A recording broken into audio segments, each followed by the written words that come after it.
Iniciamos sesión de preguntas y respuestas con Sandra Aguilar, de AE, Grupo Informativo. Doctora, buenos días. Ciertamente ha abordado el tema de la transición. Hemos conocido ya parte de estas visitas que ha tenido semana a semana. Y bueno, pues en esta última visita, en efecto, estuvo en el estado de Tlaxcala. Sabemos evidentemente que en esta gira que dio el fin de semana estuvo acompañada de Mario Delgado, futuro secretario de Educación. Se habla, doctora, de de los grandes avances que se han tenido en este tema. Me gustaría, si tiene oportunidad, que nos compartiera cuáles son los avances que se tienen en esta administración que está por terminar y si en efecto propondría alguna reforma o bien alguna reforma en el tema o en el sector educativo una vez que inicie su administración. El presidente, por supuesto, echó atrás la reforma educativa. Ayer lo dijo, van a ser 1 millón de basificaciones para el magisterio, que es algo también histórico. Las becas, la nueva escuela mexicana. Y ayer no se presentó, pero están, por supuesto, las universidades del bienestar, las universidades Benito Juárez, que se van a tratar también en las siguientes giras, como parte de los avances en educación por parte del gobierno del presidente López Obrador. Nosotros vamos a consolidar la nueva escuela mexicana con los libros de texto. Vamos a seguir trabajando con el Magisterio Nacional. Ahí hay una demanda del Magisterio que es revisar el UCICAM. Es un sistema que quedó después de la reforma educativa, en donde en general todas las maestras y maestros tienen preocupaciones y no están de acuerdo con varias cosas que quedaron en la UCICAM. A ver si me dices exactamente qué quiere decir la UCICAM, que es un método de evaluación y movilidad de los profesores, de los maestros y maestras de educación básica principalmente. Entonces yo me comprometí a revisarlo. Está la ley del ISSSTE, que está en este momento a revisión en términos de los derechos laborales de los profesores y de la carrera magisterial. Y obviamente pues seguir apoyando con becas, que son las becas universales para preescolar, primaria y secundaria, que nos comprometimos. Y por otro lado, vamos a fortalecer la educación media superior. En la media superior hay, ahora que entremos nosotros, hay muchos sistemas que crecieron, sistemas federalizados y sistemas estatales. Son más de 20 sistemas que hay en la educación media superior. Ustedes lo conocen: bachilleres, CONALEP, CECATIS, y de ahí una cantidad enorme, además de la preparatoria y el CCH. Nosotros queremos hacer una revisión. Hay profesores que ganan un salario por estar en bachilleres y profesores que hacen la misma labor que ganan otro salario por estar contratados por CONALEP. Entonces, desde la parte laboral hasta la revisión de los programas de estudio, su vínculo también con el sector productivo y también con los contenidos educativos, que inició una parte con el presidente, pero nosotros vamos a dedicarle bastante y además a construir más preparatorias. En el país debería de haber el mismo número de, gracias Pau, el mismo número de preparatorias como secundarias hay. No tendría por qué haber menos preparatorias que secundarias. Si los jóvenes, al haber cumplido, un adolescente al haber cumplido la secundaria, pues debe tener derecho a entrar a la preparatoria y no tener que hacer ni exámenes, sino que sencillamente vaya a la preparatoria más cercana a su casa. Entonces, más preparatorias y la revisión del plan de estudios. Y además del fortalecimiento de las universidades del bienestar, vamos a hacer nacional la Rosario Castellanos y la Universidad de la Salud. para fortalecer la educación pública universitaria. Entonces, vamos a dedicarle bastante a la educación. Por cierto, Mario me decía hace unos días, Mario es hijo, sobrino, nieto de maestros normalistas en Colima. Su madre es maestra normalista, sus tías son maestras normalistas. Su abuelo es un maestro normalista muy reconocido en el estado de Colima. Entonces, para él, aparte de que ya fue secretario de Educación, pues ha sido parte también de su familia. Entonces, está muy ligado al Magisterio Nacional. Entonces, en términos, haciendo un resumen, se va a consolidar lo que es la nueva escuela mexicana, es decir, no viene ninguna reforma. En el tema del magisterio, como usted dice bien, van a revisar el tema de las basificaciones, de los sueldos, no van a desaparecer en el caso de la educación media superior ningún organismo, solamente se van a revisar los programas, no desaparecen nada. En ese sentido. Ok, perfectamente. Y bueno, finalmente, y de mi parte sería pues preguntarle, así como ha visitado todos estos estados, se van a llegar a los 32, pues de alguna manera palpado y visto todo esto que se ha realizado en la actual administración en este proceso de transición. En ese sentido, doctora, preguntarle, en el tema de las instituciones, de los organismos, de toda la administración federal, ¿hay avances? ¿Tienen algún corte de caja? ¿Hay informes que se le presenten? ¿Cómo va la transición, pero al interior del gobierno? A ver, es una transición hasta el momento, digamos, no formal, en el sentido de que todavía no tengo yo la constancia de mayoría expedida por el Tribunal Electoral. En el momento en que lo tenga, pues tienen que emitirse lineamientos generales, así se hace en cualquier transición de gobierno. Pero pues ahora, pues para no que estos 2 meses no los dejemos pasar, pues al haber nombrado y el presidente pues ha decidido iniciar de manera informal este proceso de transición. Entonces ya hay muchas pláticas entre, por ejemplo, Mario Delgado y Leti Ramírez, y entre los distintos, entre Marcelo Ebrard y Raquel Buenrostro. Entonces ya hay muchas pláticas y la formalidad ya de la entrega de todo esto, pues ya a partir de que tengamos la constancia de mayoría. Le agradezco, buen día. Gracias. Gracias. UCICAM quiere decir Unidad del Sistema para la Carrera de los Maestros y las Maestras. Carrera magisterial. Siguiente pregunta de Jimena Mejía, de Grupo Imagen. Gracias. Buenos días, Presidenta. Consultarle. El presidente López Obrador mencionó esta mañana que muy posiblemente en su administración se podría esclarecer el asesinato de Colosio. ¿Estaría dispuesta a reabrir el caso con la línea de investigación que señala el líder priista en contra de Manlio Fabio Beltrones? Y la segunda sería consultarle sobre cómo será la dinámica de este jueves de gabinete, cuántas personas nombrará en su virtual gabinete y si será en el MIDE o aquí en su casa de transición. Gracias. Yo creo que el caso Colosio es un asunto de Estado y que tiene que… La propia Fiscalía encontró nuevos elementos. La investigación no la hace el gobierno, sino que la hace la Fiscalía General de la República.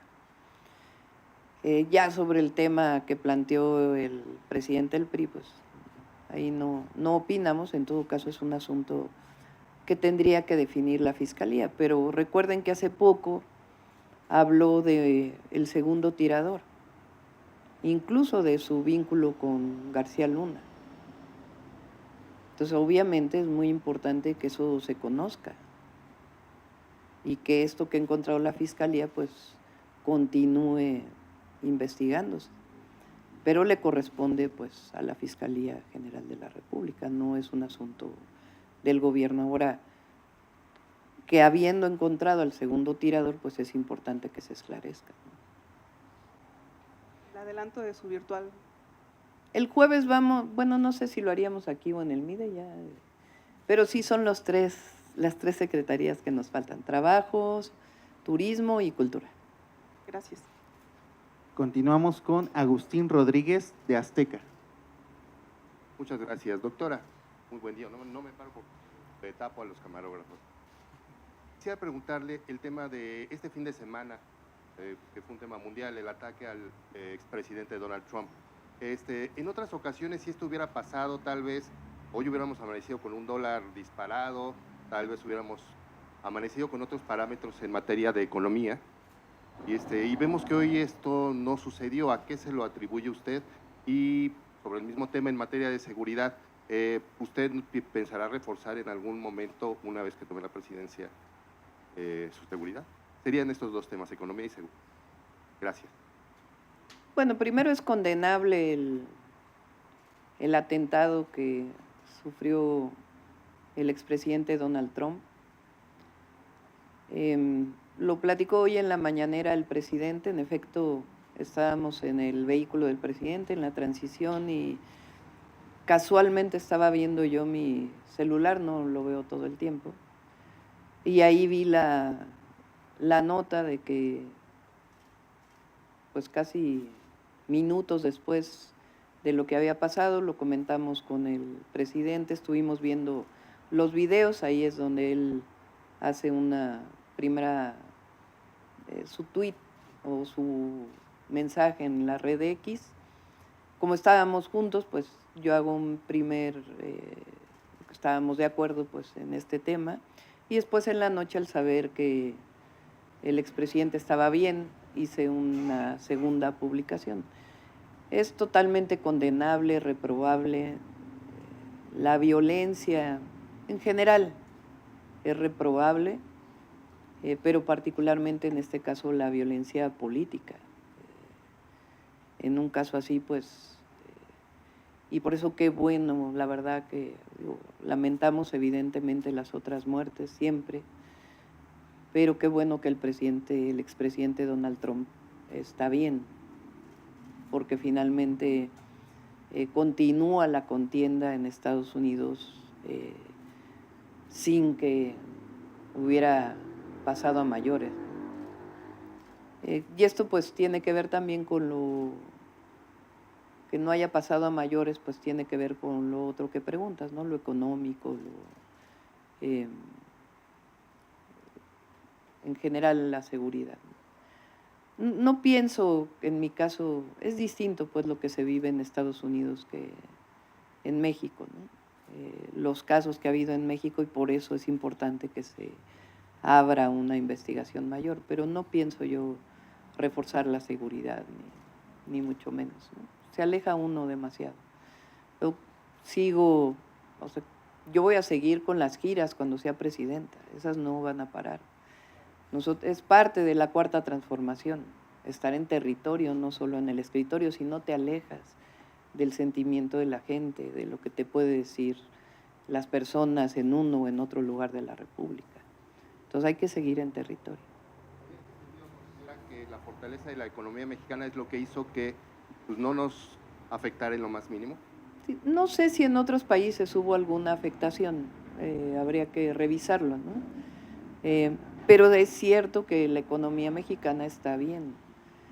Nosotros, entre otras cosas, además de que estos son proyectos que no son una ocurrencia, sino que están estudiados, los de trenes, los de vivienda, además de otros proyectos que también vamos a presentar de infraestructura de obra pública, que en realidad son obras estratégicas, porque no solamente es una obra pública, sino que dan una visión de país, de lo que queremos para nuestro México. Además de la importancia de las obras estratégicas que están estudiadas, porque las estamos planteando en términos del desarrollo regional y económico de nuestro país, y el desarrollo con bienestar, que siempre lo hemos planteado, y sustentable, es decir, que tenga menos impactos en el medio ambiente. Queremos que continúe el empleo en México.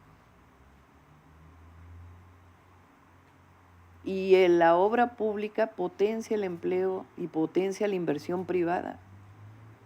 Nosotros queremos que en el 2025 se sigan generando muchísimos empleos en México.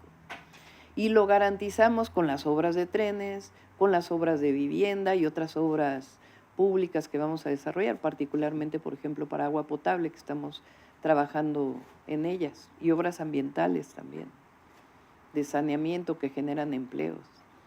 Entonces, es fundamental para la estabilidad económica que la macroeconomía esté bien, que no nos endeudemos, que haya una relación razonable entre PIB y deuda en México, tanto externa como interna, que haya la autonomía del Banco de México, que se conserven todos los indicadores macroeconómicos, que haya crecimiento y también que haya empleo, que haya buenos salarios, que haya acceso a la educación, que haya acceso a la vivienda, que haya acceso a la salud, para poder generar bienestar. Y en la medida que haya empleo, que haya mejores salarios, que estén los programas sociales, que haya nuevos programas sociales, en esa medida se fortalece el mercado interno, que le da una fortaleza enorme a la economía nacional. Entonces, eso es parte del modelo de lo que llamamos el humanismo mexicano, la cuarta transformación, y por eso vamos a sostener este proceso de obra pública que genere también inversión privada. Última pregunta de Demián Duarte de Sonora Power. Hola, doctora. No sé si decirle doctora o presidenta, pero buenas tardes. Demián Duarte de Sonora Power. Precisamente en el contexto de lo que pregunta el compañero, el sábado el presidente en Tula hablaba de los elementos de fortaleza. Él en su expresión dice, tiró aceite, presumiendo los buenos números. Y bueno, vimos hace unos días que el superpeso regresa, ¿no?, a niveles por debajo de los 18 pesos por dólar. El presidente hablaba de otros indicadores, como es la tasa de desempleo, la creación de empleo también productivo, empleos formales, y el tema al que usted hacía referencia hace un momento, el tema de la inversión de recursos públicos en desarrollo de proyectos estratégicos e infraestructura, lo que sería, bueno, Keynes, pues, en una expresión. Mi pregunta en particular, tomando estos antecedentes, doctora, es plantearle cómo ve o cómo vislumbra usted el México de su administración a partir del 1 de octubre en función de los resultados económicos. Se ha hablado mucho de esta reconfiguración de un milagro económico mexicano, se habla mucho a nivel internacional de México como la economía emergente del momento. Entonces, a mí me interesa mucho su reflexión respecto a cómo nos podemos visualizar los mexicanos a partir de que usted sea la presidenta. Nos va a tocar un momento muy bueno, por varias razones. La primera es que ya el presidente ha sentado las bases de un nuevo modelo económico, de una nueva forma de gobierno, de un reconocimiento del pueblo de México de su propia fuerza, voluntad, y eso es muy bueno. A partir de ahí, además de lo que hagamos nosotros, que es fundamental, que es lo que yo llamo el fortalecimiento de los derechos del pueblo de México, que es el derecho a la educación, el derecho a la vivienda, el acceso a la salud, el derecho a un transporte público digno, el derecho al agua, el derecho a la cultura, el derecho al deporte. Para mí esos son derechos, no es como en el pasado neoliberal que era mercancía. O también, si ustedes escuchan, oportunidades, como si es nada más abrir la rendija de la oportunidad para un joven. No, el joven debe tener acceso a derechos, no es la oportunidad de estudiar, no, es el acceso a que puedas estudiar, es un derecho, y el Estado debe garantizar esos derechos.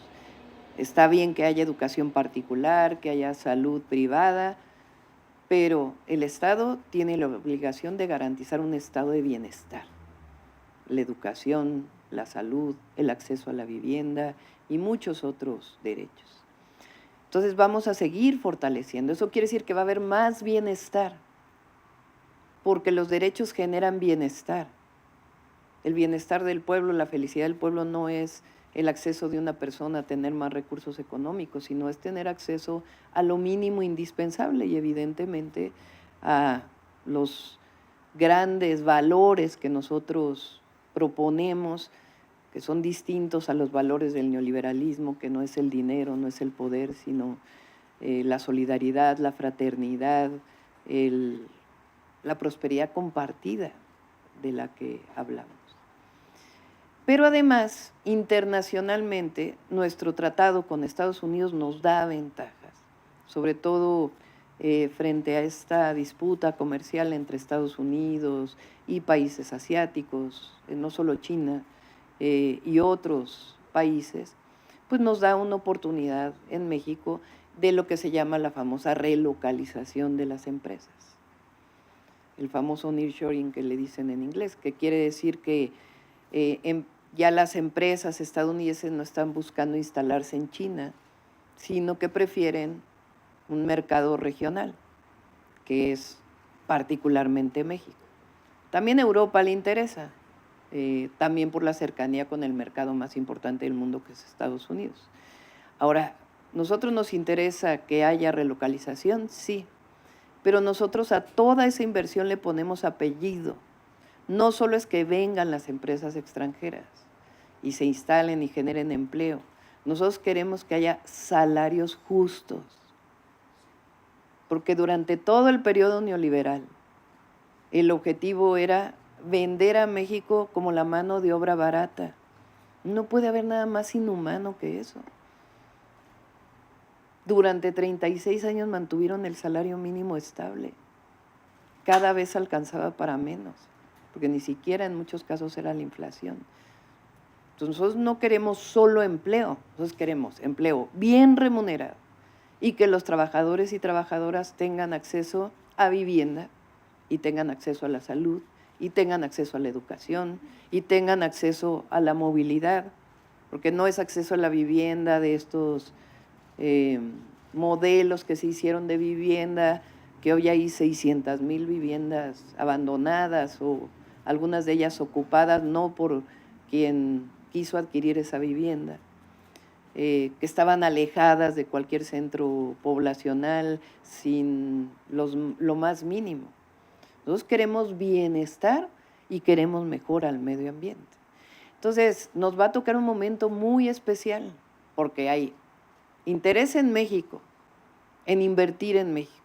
Y nosotros, por eso estamos haciendo este consejo, donde está Altagracia, donde está, por supuesto, el secretario de Economía, Marcelo Ebrard, las demás secretarías, los propios organismos empresariales de México, que hagamos esta estrategia nacional de relocalización y desarrollo regional en la que estamos trabajando, para que los polos de bienestar, donde no hay agua o en donde no hay acceso a un centro educativo cercano, con ingenieros e ingenieras que se van a necesitar para ese sector, sino que de alguna manera se ordene la inversión. Eso no solamente nos va a dar crecimiento económico, sino nos va a dar bienestar. Entonces, por eso digo que nos va a tocar un muy buen momento. Y finalmente, ¿qué queremos para el pueblo de México? Pues más felicidad. Y la felicidad tiene que ver con el acceso a los derechos y al mismo tiempo con estar bien con los demás. Claro, la prosperidad compartida pues es un concepto muy poderoso, doctora, que me queda claro que genera gran expectación de lo que será su administración. En este contexto, es evidente que estuvo en mi tierra, en Sonora, y bueno, tuvimos el gusto de recibirla primero en Puerto Peñasco, después allá en el desemboque de los Ceris, en medio del desierto, en condiciones muy extremas, por cierto. Después estuvo usted en Guaymas y finalmente en Vicán Pueblo. Ahora, me llamaron mucho la atención los eventos, los que usted estuvo, tanto los privados como los públicos. Yo le quiero preguntar muy en específico, ¿qué conclusiones sacó de su viaje a Sonora? El presidente dijo por ahí que Sonora es la tierra del futuro. Yo se la compré al presidente, pero también le agrego yo que además somos la tierra del presente y que con usted, bueno, pues tenemos un boleto dorado, ¿verdad?, para poder convertirnos en protagonistas del nuevo desarrollo de México. Preguntarle qué piensa del resultado de su viaje a Sonora y en ese contexto también la visita al desemboque de los Ceris, a la nación Cuncac, que además es símbolo de Hermosillo, ellos nos dan identidad, y a la nación Yaqui, en donde usted dijo que van a continuar los planes de justicia. Ahora, Adelfo Regino, el actual comisionado de pueblos indígenas, me decía que hay 17 planes de justicia activos, pero que hay 64 naciones originarias. La pregunta, doctora, en este contexto es, si usted va a continuar, eso ya lo dijo, los que están activos, pero si va a ampliar al resto de los pueblos originarios de nuestro país este anhelo que existe de justicia entre los que menos tienen. Cierro diciendo, usted dijo una frase que me gustó mucho en el encuentro con mujeres, donde dijo que las más pobres son las mujeres indígenas, y usted refrendó esta idea, también otra frase importante, de que por el bien de todos, primero las pobres. Creo que es muy importante el énfasis que usted le da a este concepto en particular. Muchas gracias. Sí. Sonora tiene… Arizona está creciendo ahora mucho con semiconductores. Y la mayor parte de los semiconductores se producen hoy en Taiwán. También una parte en China, pero… Entonces, con la relocalización, empresas particularmente automotrices, vinculado con autos eléctricos, pero no solo, pues quieren traer la producción de semiconductores a Estados Unidos. Y los semiconductores tienen desde lo más especializado hasta distintos procesos en la producción de semiconductores. Entonces, Sonora tiene un potencial muy grande para el desarrollo de semiconductores, de baterías y de autos eléctricos en el proceso de electromovilidad. Tiene además pues la insolación que le permite el desarrollo particularmente de la energía solar. ¿Qué requerimos para potenciar al máximo el Plan Sonora? Otras obras de infraestructura que las estuvimos platicando en su momento con el presidente y también con el gobernador Durazo. La carretera a Chihuahua es muy importante. Ahí es tanto la carga para poder llegar a otras zonas de la frontera con Estados Unidos y potenciar el puerto de Guaymas, como pasajeros también, y el potencial turístico que tiene Sonora también, que es muy importante. Y algunas otras obras de infraestructura importantes que potenciarían, ferrocarril, que potenciarían al máximo el desarrollo de Sonora, la producción de litio, que ya sabemos, la producción de cobre, que ya sabemos. Sonora también es un estado minero, pero la idea es que no sea explotación minera para exportación, sino que sea toda la cadena productiva. Por eso dice el presidente que Sonora es la tierra del futuro, porque en efecto tiene un potencial de desarrollo enorme. Pero al mismo tiempo, justamente es que el desarrollo no sea vinculado con estos procesos, sino a quien históricamente no ha tenido justicia, que se le dé justicia, y por eso son tan importantes los planes de justicia para los pueblos originarios. Y ahí, pues de una vez les adelanto también, estamos trabajando para que, por tu última parte, recuerden que el primer año van a ser, bueno, termino Plan Sonora, ahora vamos con pueblos indígenas, y particularmente las mujeres indígenas. El programa es 60-64, va a tener el primer año 1 millón de mujeres. Estamos evaluando, yo espero que la próxima semana ya lo podamos informar. Si lo hacemos por edad, por ejemplo, las de 63 y 64, o lo hacemos y después ya el siguiente año sería de 60 a 64, por los recursos económicos no queremos ser irresponsables de proponer algo que no podamos cumplir. Así como en niños y niñas vamos a empezar en secundaria, en mujeres empezaríamos con 1 millón de mujeres, que ya lo he anunciado en varias ocasiones. Estamos viendo esas mujeres, que son alrededor de 1 millón de mujeres, si es por edad, si dividimos el sector por edad o por zona. Pero en cualquiera de los casos de 60 a 64 lo van a tener el primer año todas las mujeres indígenas, reconocidas por el Instituto Nacional de Pueblos Indígenas.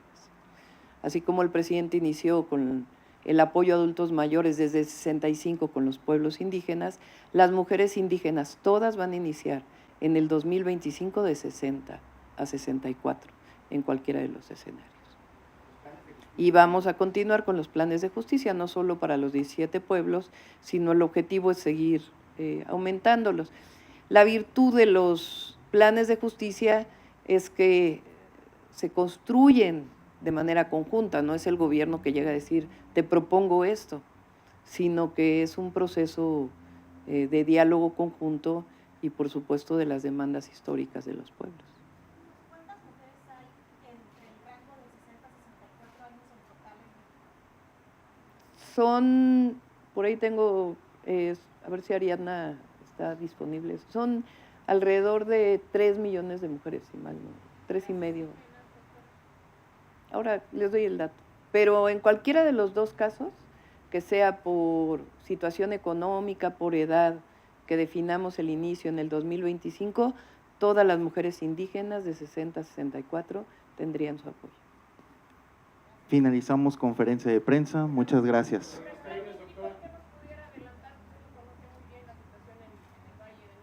Todavía estamos trabajándolo, Vamos a tener una reunión la próxima semana.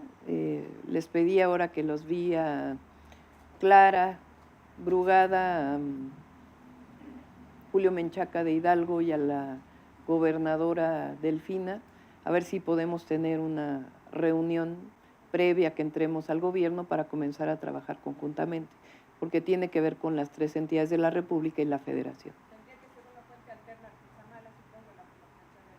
Todavía vamos a esperar a que se los podamos plantear. Doctora, sobre los Gracias. trenes, le quisiera preguntar, ¿este trazo que están ustedes marcando daría pie para que Puerto Progreso se convirtiera en el enlace con Europa?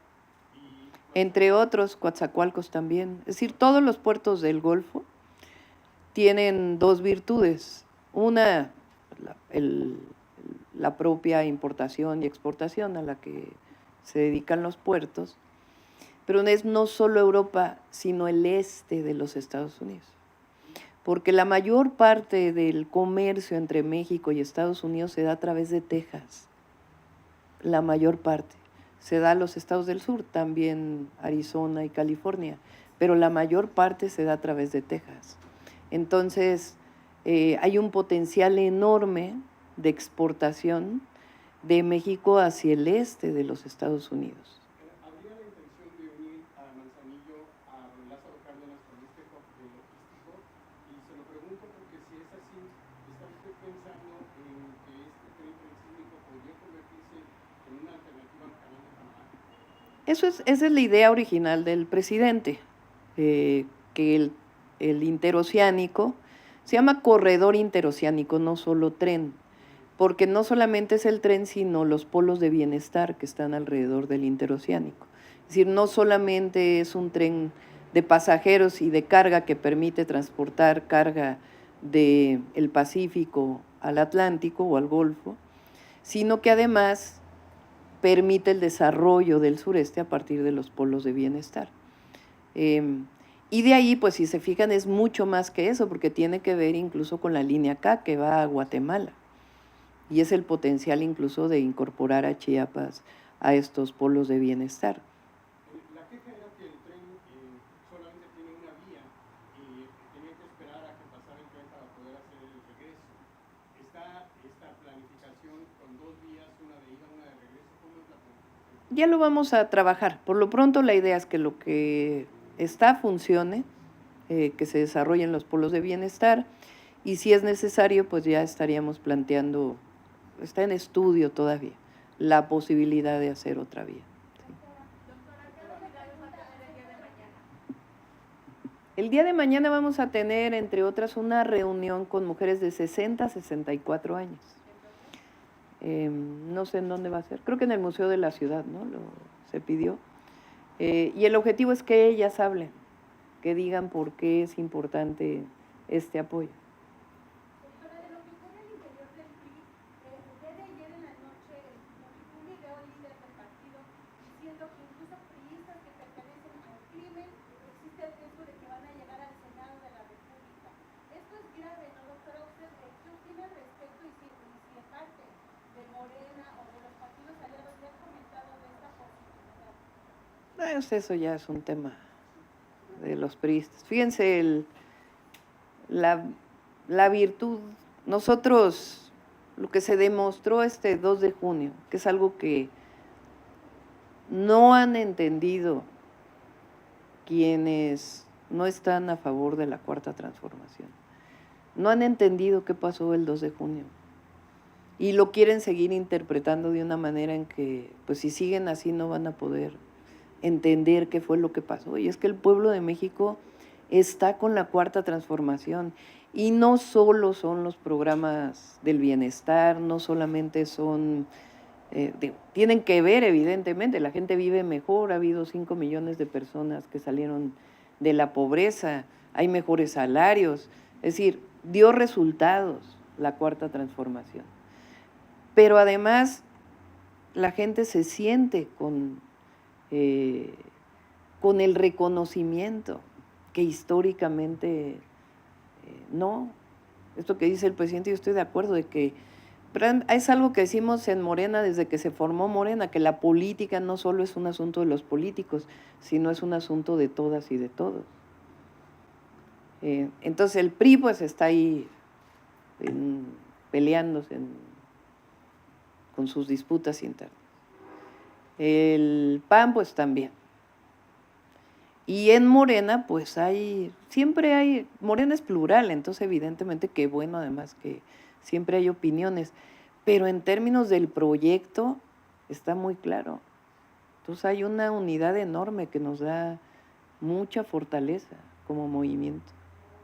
Gracias, compañeros. Gracias por su a ver allá, asistencia. a Carlos, que tiene derecho de antigüedad.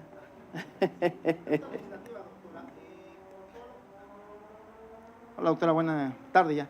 Pregunta legislativa. En los corrillos del Senado de la República y Cámara de Diputados permanente está el consenso prácticamente ya hecho de que sea la exministra Sánchez Cordero la que presida la Cámara de Diputados a partir del 1 de septiembre.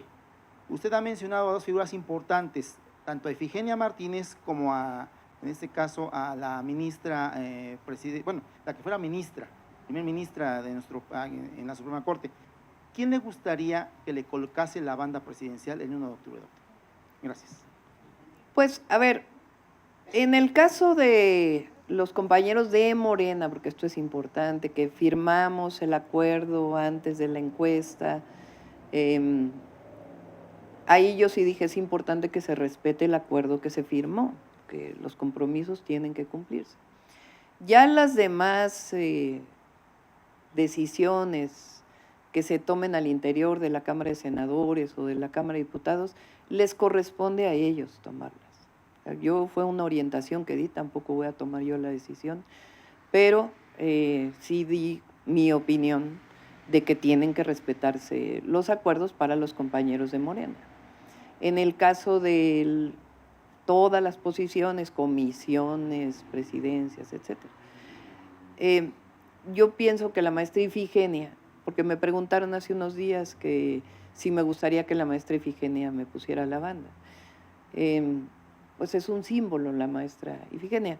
Tengo la mejor opinión de Olga Sánchez Cordero también, por eso tampoco quiero, pero ustedes saben que yo voté por Ifigenia, por lo que significa su congruencia. Sin embargo, tendría que ser la presidenta de la mesa directiva para poderle poner. Pues ya ellos que decidan cómo se organiza. Gracias. Gracias, compañeros. ¿Perdón? No me ha dicho, no, le corresponde al Tribunal Electoral la fecha. Gracias a todos y a todas. Gracias. Comipems es un examen, no es un organismo. Sí. No, yo ya dije que yo creo que... ¿Por qué debe desaparecer el examen de Comipems? Comipems es un examen metropolitano. Por supuesto que ahí hay organizaciones autónomas como la UNAM, que tiene que tomar su decisión, porque ellos autónomamente tienen que tomar su decisión. A un joven, un adolescente que sale de la secundaria y le dices, tienes que presentar un examen de admisión y dependiendo de la calificación que tengas te vamos a mandar a uno o a otra preparatoria. Ya desde ahí, desde los 15 años, le estás diciendo que hay buenas escuelas y hay escuelas no tan buenas y que dependiendo de tu calificación te voy a mandar a una o a otra. Yo en la campaña ponía el ejemplo de Estados Unidos, no porque sea necesariamente el modelo a seguir, porque hay muchos otros modelos.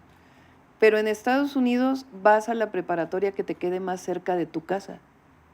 Incluso en muchos estados de los Estados Unidos están juntas la secundaria y la preparatoria.